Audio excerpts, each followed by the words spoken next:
How did you get the news? That he passed away. I think his mother came out and told us.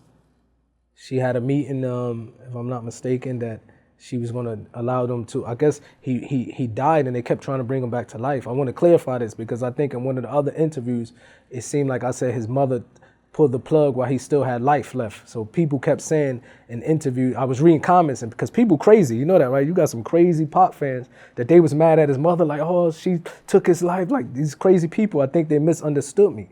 Basically, when he died and they kept trying to bring him back to life, he couldn't do it. She just said, we keep trying.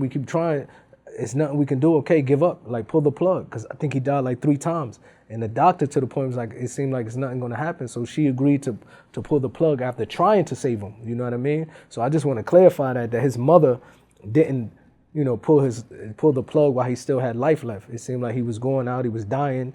And that's when she said, don't let him fight no more. Just enough is enough. You know what I mean? Like, don't keep letting him suffer. So after that, she explained to what happened. Yeah. Wow, man.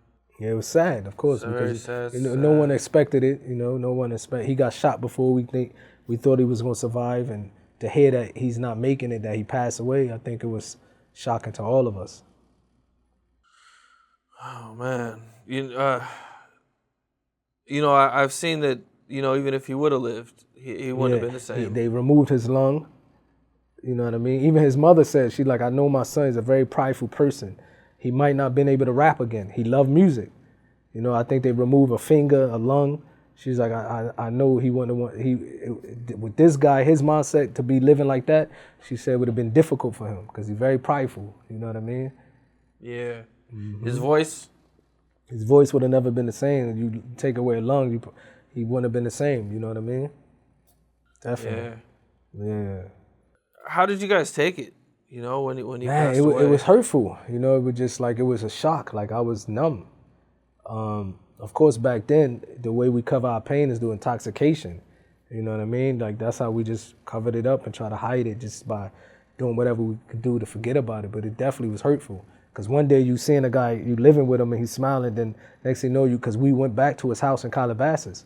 You walk past his room, he's not there. You go downstairs, he's not there. The whole house just felt it wasn't the same. And that's when his mother, she said, you know what, I'm decided y'all should come back to Atlanta with me. We're selling this house. Didn't feel right being in the house, Pac house, when he wasn't there. And that's how we went from LA back to Atlanta. Okay. Now, I believe you said before that when you get back to LA, Suge kind of had a talk with you guys. Yeah, so Suge called, you know what I mean? He had a meeting with the whole death row. And everybody was there. I don't know why he picked me, man. Suge was like, Moo, don't you want to say something?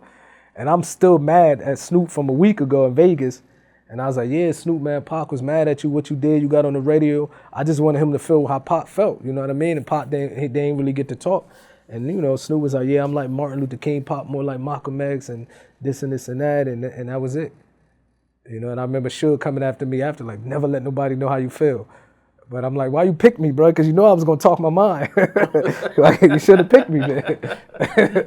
Okay. Did Suge ever, meet with you guys and tell you guys about what happened?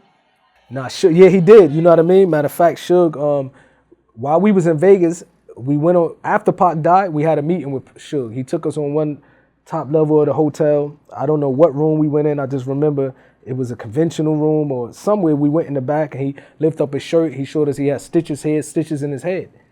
And he was like, the people, rolled by and did this, but we're going to fly back to, he's like, I have a plane. We're going to ride on the plane together. And then we supposed to talk then. But when we got on the plane, I think he got mad because we left. We took his plane. We didn't know. We stayed for 2 hours. He never showed up. And the pilot kept saying, should we leave? We left. You know what I mean? So when we went back to LA, Suge was like, man, y'all left me. That y'all took my plane and left me. So on the plane, he wanted to talk, but we never got that opportunity. You know what I mean? So, but the Outlaws told us what happened. Yeah. I mean, I guess Suge said he tried to save him. He was trying to get him back. Suge. He did mention, matter of fact, he did say, when they started shooting, Pac tried to get in the back seat, and that's when I told him to get down. But I believe when he jumped up, that's when he took them bullets. So he did mention that part. You know what I mean? That he tried to save Pac from jumping in the back seat. But I guess when somebody's shooting, you're not thinking your reaction, how do I get out of the way of bullets? I guess at one point, Suge couldn't get the car door open. Yeah, he couldn't get the car door open because his car was damaged, and he's the only one. The police couldn't get the car door open, matter of fact. But Suge was the only one that knew how to get that door open. So even while the cops had guns to him, he still got up and tried to save Pac's life. So the whole rumors that he was down with it wouldn't make any sense. You know what I mean? Doesn't make any sense at all. That he wanted to. Nobody would tell somebody to kill someone while I'm next to you. Right. It just was his time to go, and it wasn't Suge's time to go. You know, that's what happened. I think one of the cops that was there, you know, asked Tupac who did it. Yeah, he Tupac said he cursed him out or something. Cursed him out. Yeah, it sounded like Pac. You know what I mean? Yeah. Tupac was cracking jokes, I guess. That's what Suge said. He said Suge, he was all the way home. I mean, on the way to the hospital. You know, Pac used to call him Sweaty Head because, you know, he always was sweating. I guess he was big, always sweating. It could be cold outside, he's sweating, Suge. So he called him, and Suge said that Pac was joking. And then he took a deep breath, was like, I don't think I'm going to make it this time. You know, he said from that time on, he didn't, like Pac just like went out and he never recovered, you know? Man. Do you get surprised about all the people who think Suge had something to do with it? I do, but now we living in a time, man, where people just, with all the conspiracy theories and stuff like that, you know, it don't make sense. I never thought Suge had anything to do with it. You know, I don't think if you want to kill somebody, you would say, do it, you know, while he's next to me, and I'm half of the size of the car. Right. You know what I mean? I don't think, it just doesn't make sense.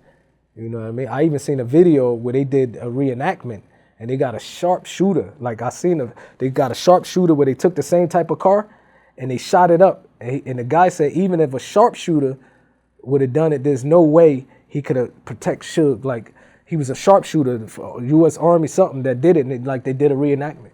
He said there's no way a person can be in the U.S. Army or the government, a sharpshooter would pull something off and say, I guarantee I can kill this person without you while you're in the driver's seat. You know what I mean? I always thought that was crazy, too. Yeah, it's crazy, bro. Nobody's going to put a hit on somebody while they're sitting in the car with them. That's that's nuts, You man. can pay a loser. You got somebody's address. It's easy to pay a loser, go to his house and shoot him up. You know how we living in these time of days, you know? Yeah. Yeah, if Suge wanted him dead, there's so many other opportunities. Yeah, definitely. Yeah, I always thought that was crazy, man. You know, after he passed away, there was a lot of rumors about him wanting to leave death row. Yes. Did you ever see anything like that? I never heard him say he was going to leave death row. I heard him say that he's going to do a label, Machiavelli Records, Euthanasia Records, one of them, under death row. Death row was going to be the distributor of his record label. He did mention that. Never heard him say he wanted to leave death row.